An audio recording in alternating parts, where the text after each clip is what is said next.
Hello, ladies. I am jumping on to tell you a little bit about a research that I recently came across. This is a pretty recent research, so it was published in May of 2023, so definitely relevant. And the research itself, the title of it, and I'll post a link for you, is Nutrition and Exercise Interventions to Improve Body Compositions for Persons with Overweight or Obesity Near Retirement Age. And this was a meta-analysis, and a meta-analysis just means that it's not new research. What they're doing is they're looking at all of the different research on this topic, and they're creating a summary, and they're looking for patterns. And they actually, in this one, looked at 92 different studies on this topic. And what they found is that, so basically what they were looking at is what are the most effective nutrition and exercise interventions for improving body composition. So body composition means that we want to increase or protect muscle mass and decrease fat mass.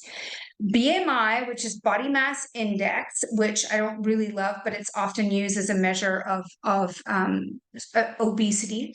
And then waist circumference, which is belly fat, right? So how much, like how big is your waist? So those that they wanted to know, what are the most effective treatments for regulating those three things. So in these 92 studies, they looked at almost 5,000 people that were either overweight or had or were considered obese, nearing the age of retirement. So they were looking between the ages of 55 and 70. So definitely women post-menopause. Now, most of the studies included men and women. Most of them were just women. So definitely women were a part of that. And that's important because sometimes women get forgotten in different research that goes out there. But this one, women were definitely a big part of it.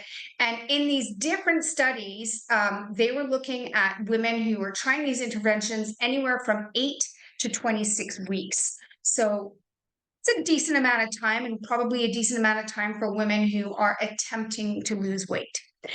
So what are the top 3 interventions? Because that's why you asked to see this. And they're pretty simple, but I'm going to give you some things to think about after I tell them to you. Number 1, caloric restriction. Number 2, exercise. And number 3, a high protein intake. So caloric restriction, exercise paired with a high protein diet in 92 studies were the top 3 most effective strategies for changing body composition in men and women over the age of 55 in that sort of retirement age. So let's kind of look a little bit closer in on those things. So for the exercise piece, most of the studies, they were doing about 3 training sessions a week, anywhere from 20 to 60 minutes. And some of it was resistance, some of it was walking, some of it was aerobic. The point being, any kind of exercise, right? Any kind of exercise. I personally think resistance training is the best for women our age because we need to do whatever we can to protect lean muscle mass. But again, if resistance training feels overwhelming, get out and go for a walk. And what I tell my clients to do is a minimum of 30 minutes a day. The other thing that I want you to understand, so for the caloric deficit, they were looking at anywhere from 5 to 1,000 calories per day. And I'm going to talk about calories in a bit. And then for the protein intake. So in these studies, it was the range of what's considered high protein, because that's important for you to understand.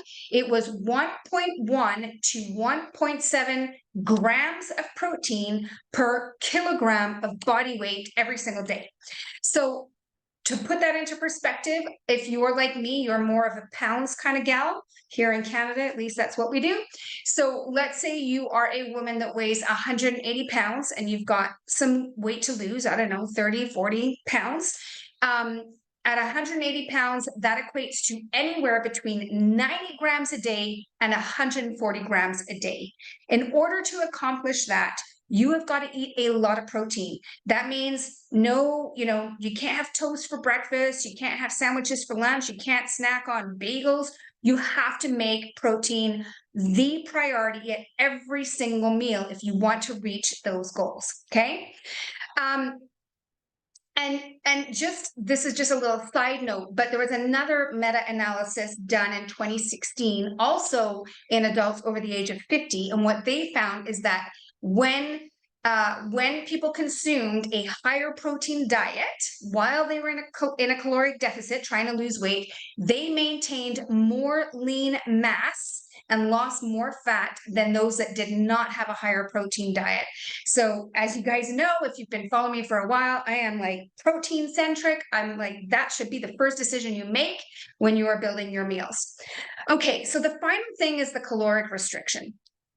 And I could go on and on here about caloric restriction because it's super simple, but it's not easy. And this is what I think women don't necessarily understand is that, yes, calories in, calories out, that's a pretty simple, it's pretty simple, eat less than you expend and you will lose weight.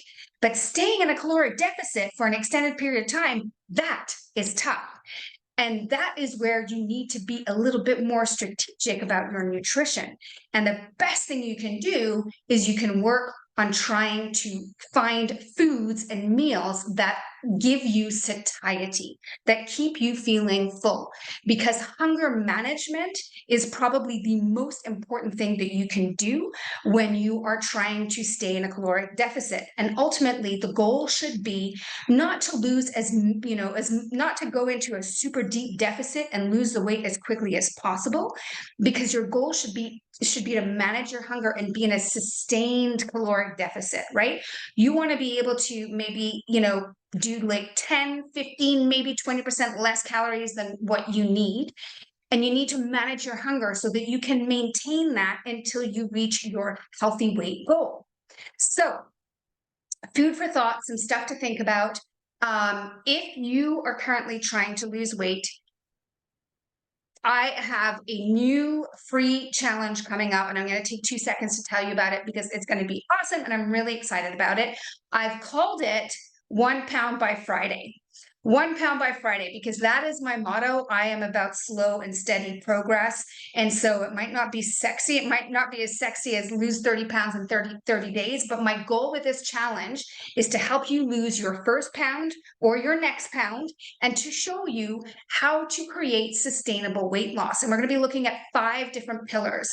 I'm going to give you a meal plan. I'm going to tell you exactly what to do. And every day I'm going to do a little mini 20-minute workshop to educate you about sustainable weight loss as a woman going through perimenopause and menopause and how you can go about doing that.